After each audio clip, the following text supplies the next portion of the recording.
ஆண்டவரும் இரட்சகருமாகி இயேசு கிறிஸ்துவின் இனிதான நாமத்தினாலே உங்கள் அனைவரையும் நான் மிகுந்த அன்போடு நான் வாழ்த்துகிறேன். Greetings to all in the matchless name of our Lord and Savior Jesus Christ.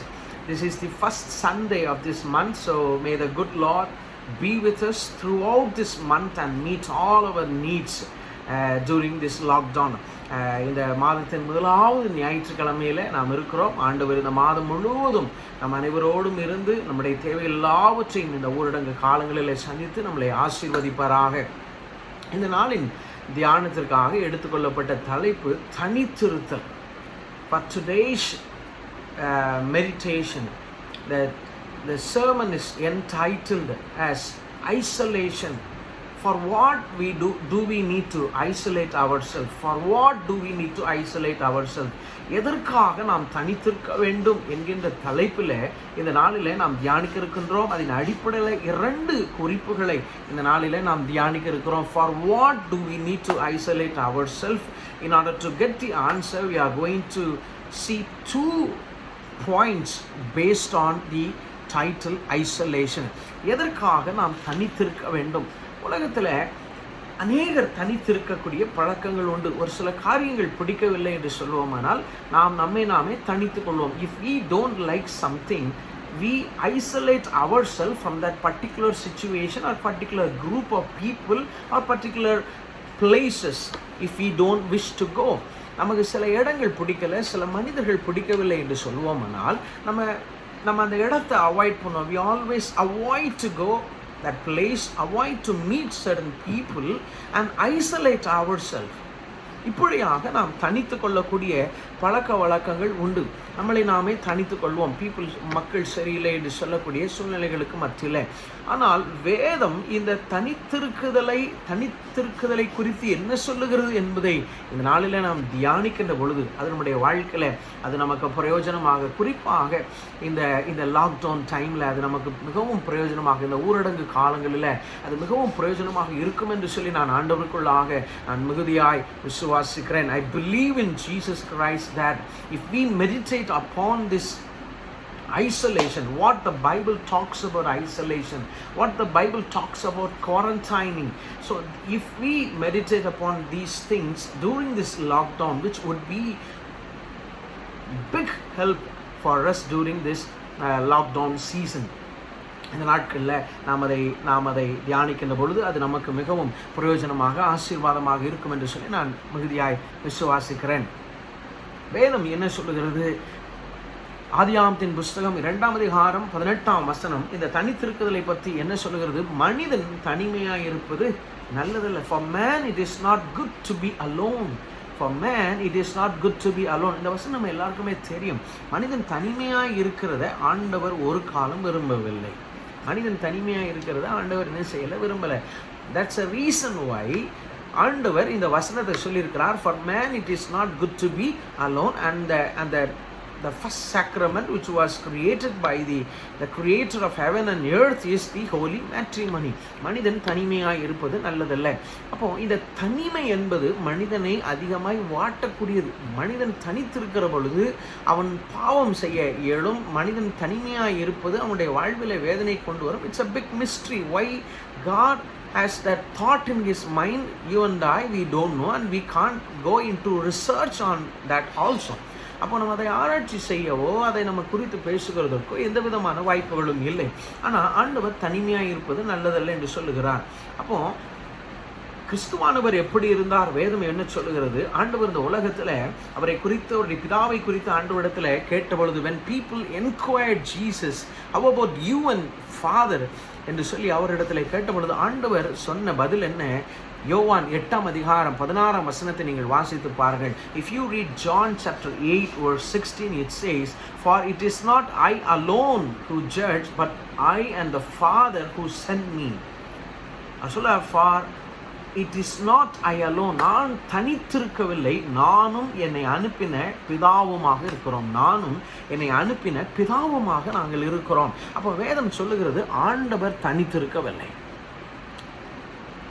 ஆண்டவர் தனித்திருக்கவில்லை. He was not all alone. He was with his Father. There was a deep relationship between Jesus and his Father when he was in the earth. ஆண்டவர் இந்த உலகத்தில் இருந்த பொழுது இருவருக்கும் உள்ள உறவு அப்படிப்பட்டதாக இருந்தது. அவர்கள் தனித்திருக்கவில்லை. பிரியமானவர்களே, கிறிஸ்துவுக்கு பிரியமானவர்களே, ஆண்டவர் தனித்திருக்கவில்லை. இன்னைக்கு சில நேரங்களில் சூழ்நிலைகள் நம்மளை தனித்து விட செய்து விடுகிறது இல்லையா?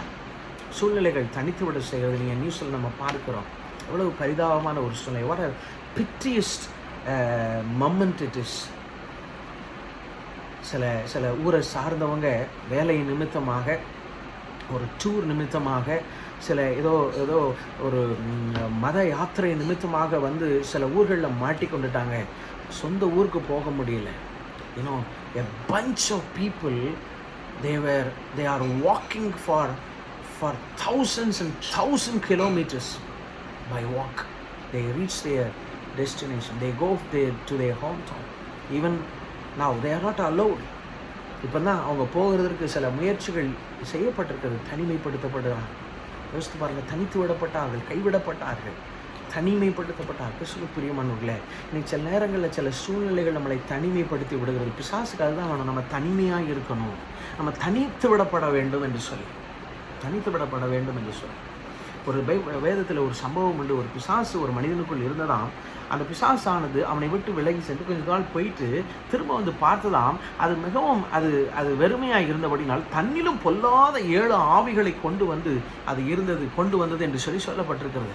அப்போ நம்ம ஆண்டவரோடு உள்ள உறவில்லாத ஒரு வாழ்க்கையாக நம்முடைய வாழ்க்கை, வேத வசனத்தை வாசிக்காமல், ஜெபிக்காமல், ஆலயத்திற்கு செல்லாமல், ஆண்டவரை விசாரிக்காமல், ஆண்டவரை துதியாமல் இருப்போம்னால் அதுதான் தனிமையாக இருக்கக்கூடிய ஒரு வாழ்க்கை.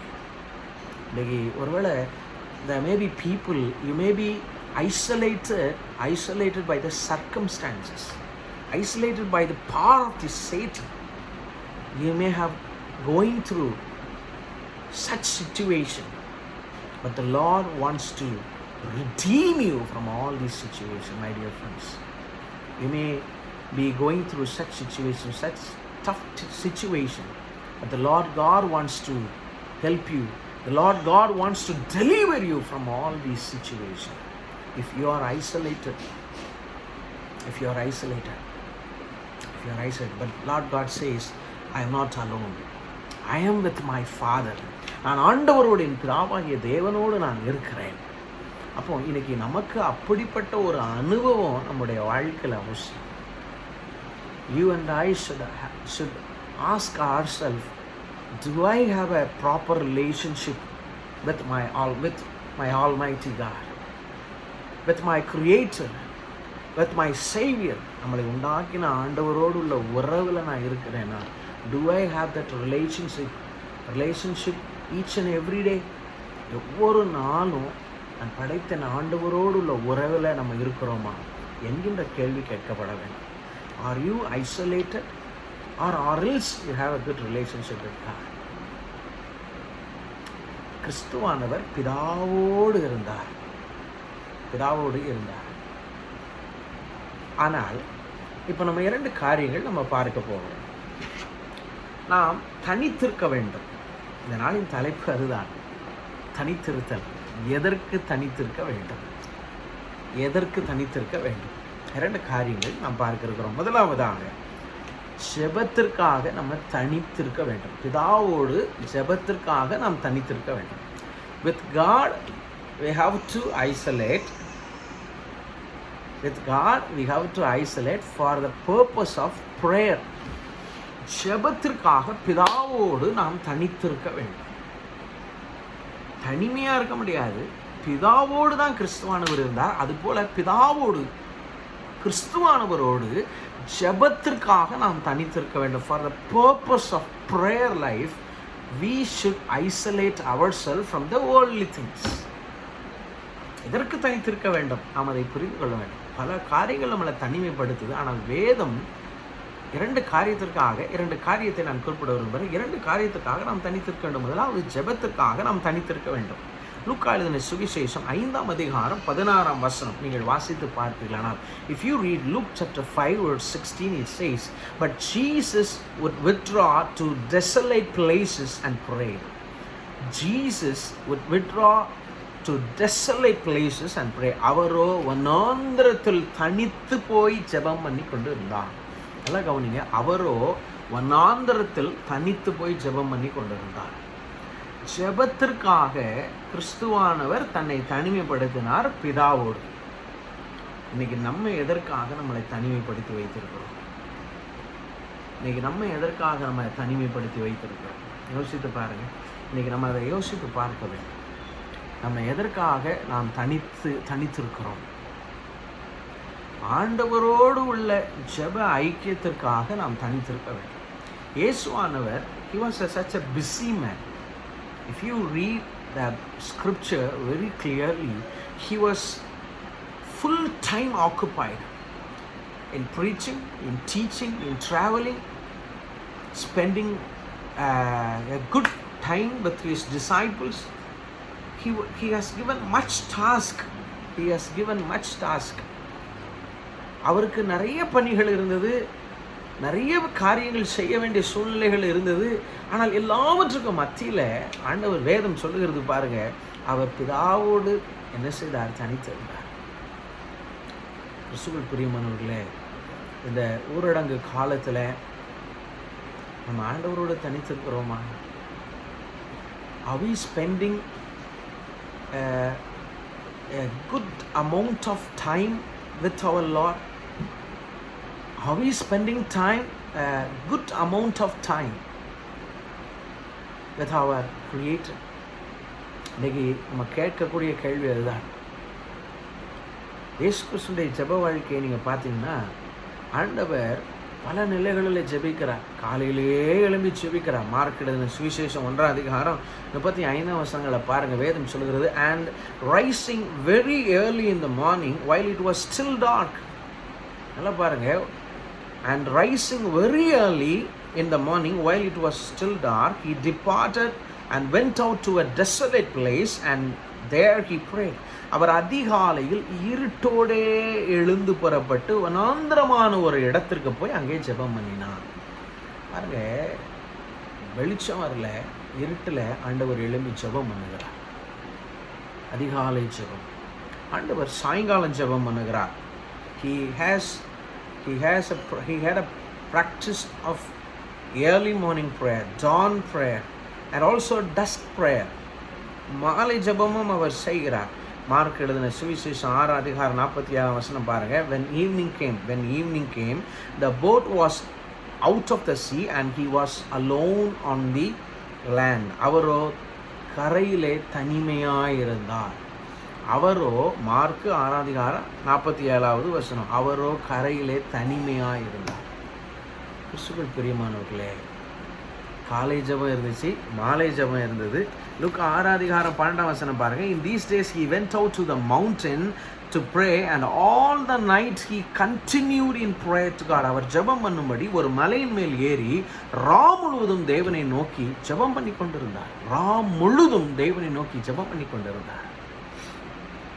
காலை ஜெபம், சாயங்கால ஜெபம், இரவு ஜெபம். பாருங்க, ஆண்டவர் வானத்தையும் பூமியும் படைத்த கர்த்தர் அவர் 3 நேரம் ஜெபம் பண்ணுகிறார்.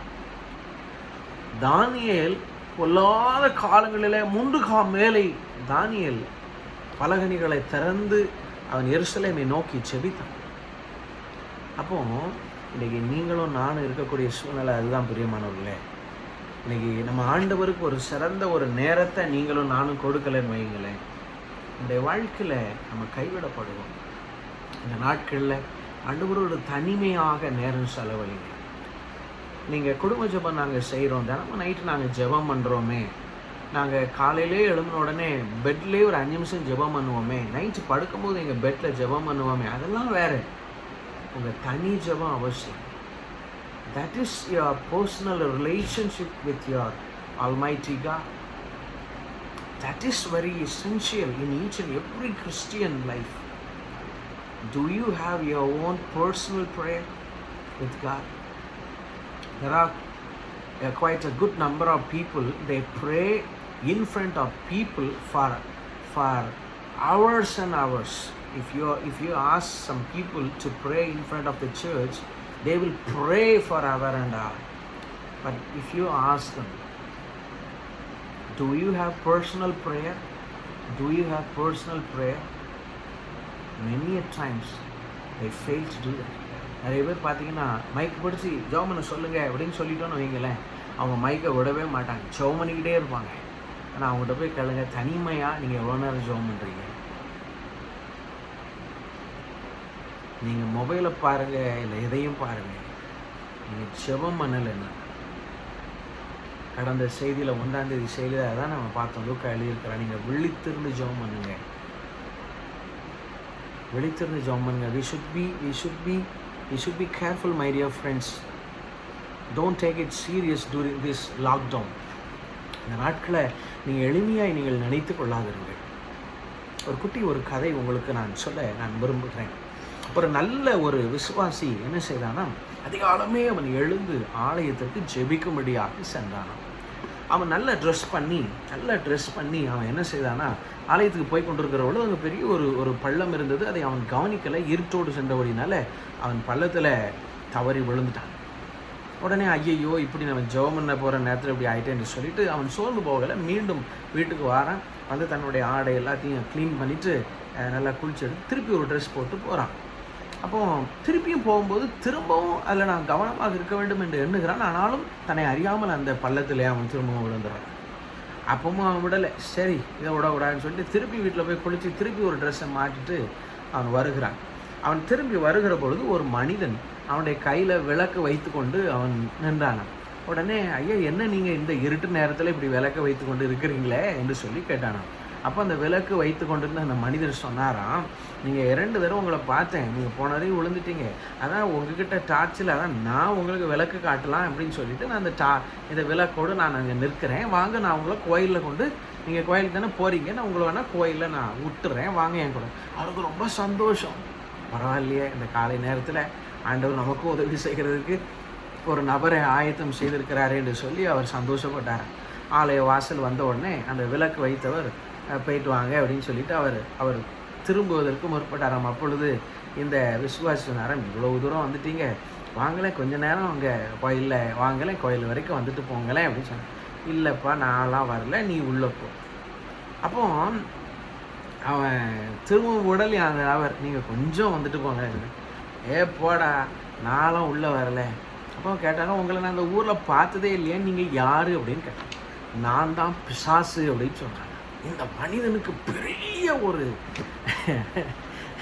இருட்டு நேரம் அவனுக்கு எப்படி இருந்திருக்கும் பாருங்கள். இருட்டு நேரம் அவன் மனம் எவ்வளோ பயந்துருப்பான் பாருங்கள். அவன் பயம் சொன்னான், ஐயோ பிசாசா, ஐயோ நீ பிசாசாக இருந்துட்டு எனக்கு ஏன் நீ உதவி செஞ்சா, கோயிலுக்கு வர்றதுக்கு நீ எப்படி உதவி செய்ய முடியும் என்று சொல்லி கேட்டான். அப்போ அந்த பிசாசு சொல்லிச்சான், தடவை நீ பள்ளத்தில் உன்னை நான் விழ வச்சேன், நீ அப்போ பேசாமல் எல்லாம் சட்டெல்லாம் இதாகிட்டு நீ போய் படுத்துக்கிடுவேன், ட்ரெஸ்ஸை மாற்றிட்டு பேசாமல் இனிமேல் எங்கள் கோயிலுக்கு போகணும்னு படுத்துக்கிடுவேன் நினச்சேன், நீ திரும்பவும் ட்ரெஸ்ஸை போட்டுட்டு வந்துட்ட, அந்த ஆண்டவர் உன் பாவத்தை பூரா மன்னிச்சிட்டார். சரி இந்த அவன் பாவம் தான் மன்னிக்கப்பட்டுச்சு, சரி 2வது தடவை வந்தான், திரும்பவும் நான் விழ வச்சு இவனை ஜெபமனை விடாமல் தடுத்துடணும்னு நான் உனக்கு திரும்பவும் 2வது தடவை விழ வச்சேன். ஆனால் நீ 2வது தடவும் உள்ளே போனவன், நான் விளக்கு பிடிச்சிட்டு வாரியா வரலையான்னு உன்னை பார்க்கக்காக நின்னா நீ சட்டையை போட்டுட்டு திரும்ப வந்துட்டேன். அப்போ நீ 2வது தடவும் வர்ற உன்னுடைய ஆர்வத்தை உன்னுடைய வாஞ்சையை பார்த்து ஆண்டவர் உன் குடும்பத்தில் யாரெல்லாம் பாவம் செய்தாங்களோ அவர்கள் எல்லாருடைய பாவத்தையும் ஆண்டவர் மன்னிச்சிட்டார். அப்போ எல்லாருடைய பாவத்தையும் ஆண்டவர் மன்னிச்சிட்டாரு. இப்போ நீ 2வது தடையும் நீ விழுந்துட்டேன்னு வையேன், விழுந்து நீ 3ஆவதையும் வந்துட்டேன்னா ஆண்டவர் உலகத்தில் அவ்வளோ பேர் பாவத்தையும் ஓன்ட்டு இருக்கிற வாஞ்சனால மன்னிச்சுடுவார். அதை தடுக்கிறதுக்காக தான் பேசாமல் உன்னை கோயிலையாவது கொண்டு விட்டுருவோம், உன்னை கீழே உள்ள இனிமேல் வைக்கக்கூடாது அப்படின்னு சொல்லி நான் கோயில் வந்து விட்டேன் அப்படின்னு சொன்னேன். பாருங்க, இது ஒரு வேடிக்கை கதை தான், ஆனால் நம்முடைய ஜெபத்திற்கு வலிமை உண்டு. பாருங்க, அந்த மனிதன் ஜெபம் பண்ணுறதுக்கு ஒரு வாஞ்சை தான் காண்பிக்கிறான். He showed his eagerness, his readiness. நான் ஜெபிக்கிறதுக்கு ஆயத்தமாக இருக்குங்கிற அந்த ஆயத்தை சொந்த பொழுது அவனுடைய பாவம் மன்னிக்கப்படுது. 2வது விழுந்து அவன் செய்கிற பொழுது அவனுடைய குடும்பத்தாருடைய பாவம் மன்னிக்கப்படுது. 3ஆவதுல அவன் அப்பவும் விழுந்து திருப்பியும் வந்தான்னா ஆண்டவர் உலகத்தோடைய பாவத்தையும் மன்னித்து விடுவார். அப்போ நம்முடைய ஜெபத்திற்கு எவ்வளவு வலிமை இருக்குது பாருங்கள். Just to get ready for prayer itself it's a big value for us. அதுக்கே மிக வலிமை இருக்கிறது. உங்களுடைய ஜெபத்தை நீங்கள் பண்ணக்கூடிய ஜெபம் ஒரு 1/4 மணி நேரம், தனி ஜெபம் ஒரு 1/4 மணி நேரம், 1/2 மணி நேரம். Initially we can't do it for more than 1 hour. நம்ம உடனே செய்ய முடியாது, கஷ்டப்படுற மாதிரி இருக்கலாம். ஆனால் நம்ம செய்யக்கூடிய அந்த சின்ன ஜெபத்துக்கும் வேல்யூ உண்டு. நீங்கள் தூங்கி விழுந்து செய்வீங்க, நீங்கள் விடாதீங்க. நீங்கள் தூங்கி விழுந்து செய்தாலும் அந்த ஜெபத்தை விட்டுறாதீங்க. தூங்கினாலும் பரவாயில்ல, நீங்கள் ஜெபிக்கிறதுக்கு வந்துடுங்க, உட்காந்துருங்க. நீங்கள் மொட்டைங்கால் போட்டுட்டீங்கன்னு வைங்களேன், அதன் பிறகு ஆண்டவர் கிரியை செய்ய ஆரம்பிப்பார். நம்முடைய ஜெபத்துக்கு வலிமை உண்டு பிரியமானவர்களே. நம்ம எல்லாரும் இந்த நாட்களில் நம்முடைய தனி ஜெபத்தை பலப்படுத்துங்க. நம்முடைய தனி ஜெபத்தை பலப்படுத்துங்க. இயேசு கிறிஸ்து தனிமைப்படுத்தினார். நம்ம நிறைய இதுக்கு தனிமைப்படுத்துகிறோம். யார்ட்டையும் பேசக்கூடாதுங்கிறதுக்காக ஒரு இடத்துக்கு நம்ம வரமாட்டோம், சில இடங்களுக்கு நம்ம போக மாட்டோம். பார்த்தா அவன் முகத்தை பார்க்கணுமே, ஐயோ அந்த ஆளை பார்க்கணுமேன்னு சொல்லுவோம். இதுக்கெல்லாம் நம்ம தனிமைப்படுத்தி கொண்டு இருக்கோம். ஆண்டவர் சொல்கிறார், நீ ஏன்ட்ட நேரம் செலவு பண்ணுறதுக்கு நீ உன்னை தனிமைப்படுத்து, என்னிடத்துல நேரம் செலவு பண்ணுகிறது. எத்தனை பேர் நீங்கள் உங்களை தனிமைப்படுத்துவீங்க? உங்களை தனிமைப்படுத்துவீர்களா? எத்தனையோ பேர் இந்த கொரோனா பாதிக்கப்பட்டு தனிமைப்படுத்தப்பட்டிருக்கிறாங்க. சில பகுதிகள் தனிமைப்படுத்தப்பட்டிருக்கிறது. எல்லாரும் வெளியில் வர முடியாத சூழ்நிலை. ஒருத்தங்கிட்ட நான் சமீபத்தில் பேசிக்கொண்டிருந்தேன். வீட்டு பக்கத்தில் கொரோனா பாதிக்கப்பட்ட ஒரு சூழ்நிலை. நீங்கள் கறி எடுத்தீங்களான்னு கேட்ட பொழுது, ஐயா அந்த கொரோனா பாதிக்கப்பட்ட பகுதியில் தான் கறி கடை இருக்குது, எப்படி போக முடியும்? யோசிச்சுட்டு பாருங்கள். அந்த நோய் வந்து தனிமைப்படுத்தப்பட்டார்கள். ஆண்டவர் சொல்கிறார், நான் உன்னை வீட்டில் வைத்திருக்கிறேன். I have kept you in your house. Will you isolate yourself with me for the purpose of prayer? To put all your supplication to me for intercessory prayer? இன்றைக்கி நம்ம தேசத்துக்காக ஜெபிக்கணும். நம்முடைய தனிப்பட்ட வாழ்வுக்காக மாத்திரம் இல்லை. நான் நேற்று ஒரு நியூஸ் பார்த்தேன், ரொம்ப கவனிக்க வேண்டிய சூழ்நிலை. எல்லாரும் கொரோனாவை பற்றி பேசி கொண்டு இருக்கிறாங்க. நம்ம எல்லாருக்குமே தெரியும் சீனா மேலே எவ்வளவு பிரச்சனைகள் அமெரிக்க தேசங்கள் எல்லாம் சொல்லி கொண்டிருக்கு. நம்ம எல்லாருக்குமே தெரியும். சீனா இப்போ இருக்கிற சூழ்நிலையில் அவங்க ஒரு ரிசர்ச்சில் கண்டுபிடிச்சிருக்கிறாங்க, ஒரு பெரிய பஞ்சம் உலகத்துக்கு வர்றதுக்கு வாய்ப்பு இருக்குது. ஏன்னா இருக்கிற தானியங்கள், அரிசி, பருப்பெல்லாம் கொடுத்தாச்சு, எந்த விளைச்சலுமே இல்லை. எந்த விவசாய நிலங்கள் விளைச்சல் போடலை, மழை கிடையாது.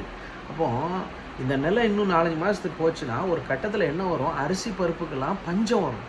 அதனால் சீனா என்ன செய்கிறாங்க, இப்போவே தானியங்களெல்லாம் சேர்க்குறாங்க. கச்சா எண்ணெய் யாருமே வாங்கலை, பெட்ரோல் மண்ணெண்ணெய் யாரும் வாங்கலை. ஆனால் சீனாக்காரங்க இப்போவுமே சேமித்து வைக்கிறதாக ஒரு ஆய்வு வருது. ஏன்னா பஞ்சம் வரும் அப்படின்னு சொல்லி ஒரு ரிசர்ச்சில் சொல்லப்பட்டிருக்கு. அப்போ யோசித்து பாருங்கள், யோசேப்பின் காலத்தில் பஞ்சம் வந்ததை நம்ம வேதத்தில் வாசித்துருக்கிறோம்.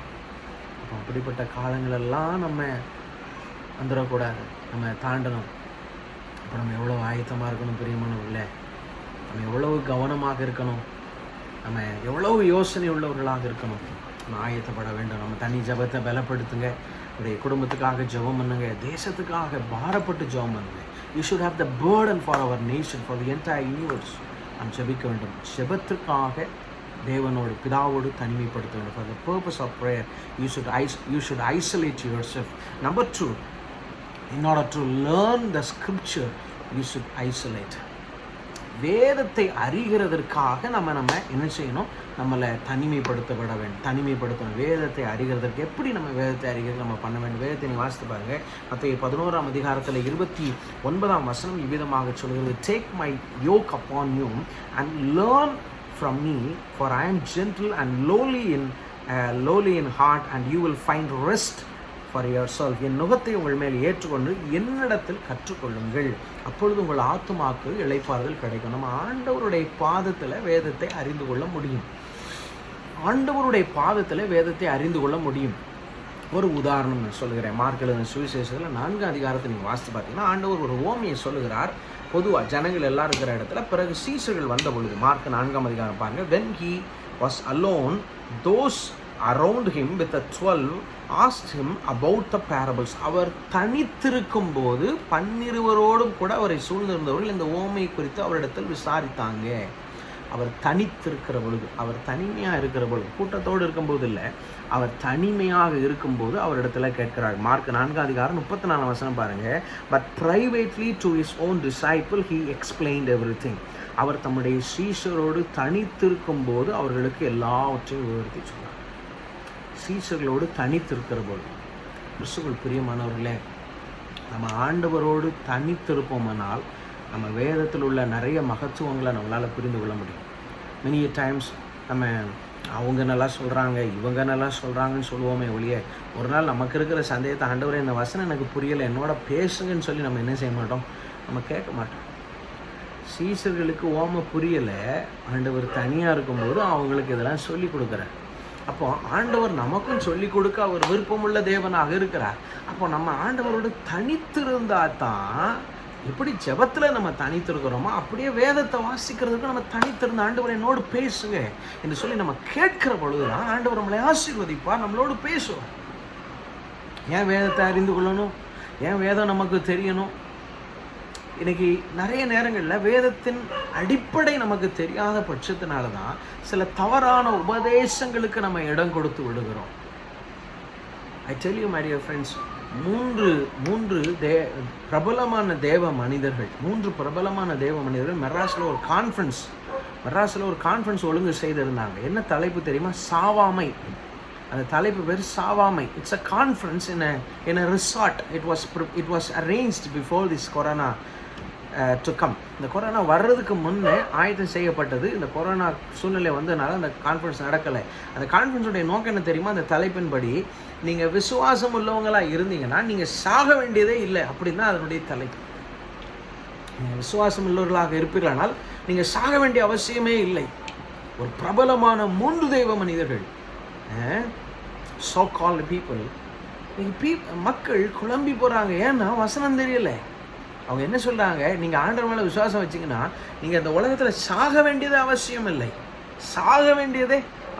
ஏதாவது ஒரு வசனத்தை எடுத்துக்கொள்வார்கள்.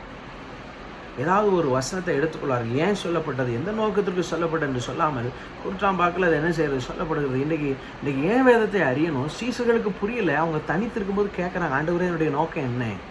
சீசர்கள் படிப்பறிவு இல்லாதவங்க, ஆனால் இதை அறிஞ்சுக்கிடணும் அப்படிங்கிற ஒரு வாஞ்சையும் ஆர்வம் அவர்களுக்கு இருந்தது. இன்றைக்கு நமக்கும் அந்த வாஞ்சை ஆர்வம் இருக்கணும் பிரியமானவர்கள். இல்லை என்றால் இது போன்ற மனிதர்களால் நம்ம வழி பண்ணப்படுவோம். இன்றைக்கி ஃபேஸ்புக், யூடியூப்லாம் பார்த்தீங்கன்னா இன்றைக்கி நிறைய மெசேஜ், எல்லாருமே ஆன்லைன் தான் இல்லையா, எக்கச்சக்க மெசேஜ். ஆனால் இதுக்கு மத்தியிலையும் உட்காந்து ஒரு கூட்டம் என்ன செய்ய தெரியுமா, அந்த ஊழியக்காரன் சரியில்லை, அது என்ன பிரசங்கம் பண்ணார், அந்த ஊழியக்காரர் பேருக்காக புகழுக்காக செய்கிறாங்க அப்படின்னு சொல்லி ஒரு தனிப்பட்ட ஒரு மனிதனை குறித்து அநேக காரியங்கள் எல்லாம் என்ன செய்யப்பட்டு கொண்டிருக்கிறது சொல்லப்பட்டிருக்கும். ஒரு பக்கம் இப்படி இருந்தால் இன்னொரு பக்கம் உட்காந்து எதையாவது ஒன்று என்ன செய்கிறாங்க, பேசிக்கொண்டிருக்காங்க. காரணம் என்ன? வேதத்தை அடிப்படையை புரிந்து கொள்ளாத ஒரு காரணம் தான். ஏன்னா நமக்கு பைபிள் தெரியாது, அதனால என்ன செய்கிறது, மற்றவர்களை விமர்சனம் செய்வோம். இன்றைக்கி வேதம் நமக்கு தெரிய வேண்டுமானால், இன்றைக்கி வேதம் நமக்கு புரியணும் அப்படின்னு சொன்னால், நீங்கள் முடங்கல் போட்டு ஆண்டவர் சமூகத்தில் ஜெபம் பண்ணுகிறதுல மாத்திரம் தனித்திருக்கக்கூடாது பிரியமானவர்களே. வேதத்தை அறிந்து கொள்ளுகிறதற்கு ஆண்டவர்கிட்ட முழங்கால் போட்டு ஜெபம் பண்ணணும். தனித்திருந்து ஆண்டவர் என் கூட பேசுங்க, என்னோட பேசுங்க என்று சொல்லுகிற போது தான் ஆண்டவர் நம்மோடு பேச முடியும். 2 காரியங்கள் நாம் பார்த்துக்கிறோம். ஏன் நாம் தனித்திருக்க வேண்டும்?